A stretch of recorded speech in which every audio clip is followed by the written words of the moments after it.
नमस्कार आप सभी को। आज जिस चीज़ के बारे में मैं बात करने जा रही हूँ वो हालिया में हुआ यूपीएससी का एग्ज़ाम, जो कि हम कहते हैं प्रीलिम्स। यूपीएससी का प्रीलिम्स अभी 24 मई को हुआ था, इसी संडे को, आप लोगों को पता ही होगा। दरअसल इस बार का जो पेपर आया है जीएस का, जनरल स्टडीज़ का, जो मेन पेपर कहा जाता है, वो बहुत ज़्यादा टफ़ आया है। टफ़ इन अ सेंस ऐसा नहीं है कि जो स्टूडेंट्स ने भैया पढ़ाई नहीं करी उनके लिए टफ़ है। दरअसल जो बच्चों ने पढ़ाई कर रखी थी उनके लिए भी ये पेपर टफ़ रहा है। क्यों रहा है ये पेपर टफ़? दरअसल ये इतना एनालिटिकल पेपर रहा है कि मतलब हर चीज़ फैक्चुअल पूछी गई है। दरअसल यूपीएससी की एक खासियत है, कभी भी वो लोग पॉइंट टू पॉइंट क्वेश्चंस नहीं पूछते हैं। उनके क्वेश्चंस कुछ अलग ही तरीके के रहते हैं, अलग लेवल के, लेकिन फिर भी ये कुछ ज़्यादा ही एनालिटिकल वे में पहुंच गए हैं वो लोग कि इस तरीके का बच्चों का मतलब इतना डिफ़िकल्ट लेवल दे दिया है। कुछ ज़्यादा ही high level of difficulty level था जो स्टूडेंट्स वहाँ पे पेपर देने गए हैं, और जिन्होंने साल भर भी पढ़ाई की है उनके लिए भी वो पेपर बहुत टफ़ था। और जो मतलब उसके पूरे रिव्यूज़ लिए गए हैं वो पेपर बहुत टफ़ दिया है, एक्सट्रीम लेवल का टफ़।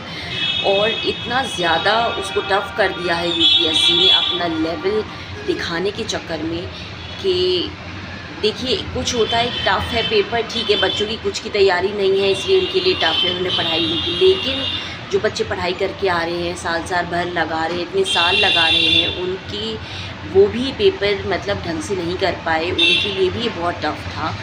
तो रीज़न ये था कि कुछ ज़्यादा ही एक्सट्रीम लेवल का टफ़ बना दिया। एनालिटिकल क्वेश्चन, फैक्चुअल क्वेश्चंस कुछ ज़्यादा ही उसमें पुट कर दिए, और कहीं कहीं के क्वेश्चंस दिए गए हैं। सिलेबस तो देखिए, सिलेबस उनका बहुत वास्ट सिलेबस है। कुछ भी ये नहीं है कि आप सोचो कि इतना ही सिलेबस है। सिलेबस इज़ ओनली बहुत वास्ट सिलेबस है, मतलब इंडिया के बारे में भी है और वर्ल्ड के बारे में भी है, उसमें सब कुछ जोड़ लीजिए आप। करंट अफेयर्स तो ऑफकोर्स है ही, लेकिन मेन बात सिलेबस की नहीं है। मेन ये है कि आप जो पूछ रहे हो एटलीस्ट इतना लेवल तो रखिए कि बच्चा दे पाए वो पेपर। ये ना हो कि बच्चा जो साल साल भर तैयारी कर रहा है या इतने साल लगा रहा है, इतने सालों से तैयारी कर रहा है, उसकी होप ही टूट जाए कि ये यार कैसे होगा ये पेपर। इतना भी लेवल इतना हाई नहीं होना चाहिए पेपर का कि मतलब बच्चा दे ही ना पाए वो ढंग से, वो सोचे कि यार कैसे होगा, कैसे निकलेगा ये पेपर। बहुत टफ़ है वो पेपर, और इतना टफ़ है कि मतलब आप घंटे 2 घंटे भी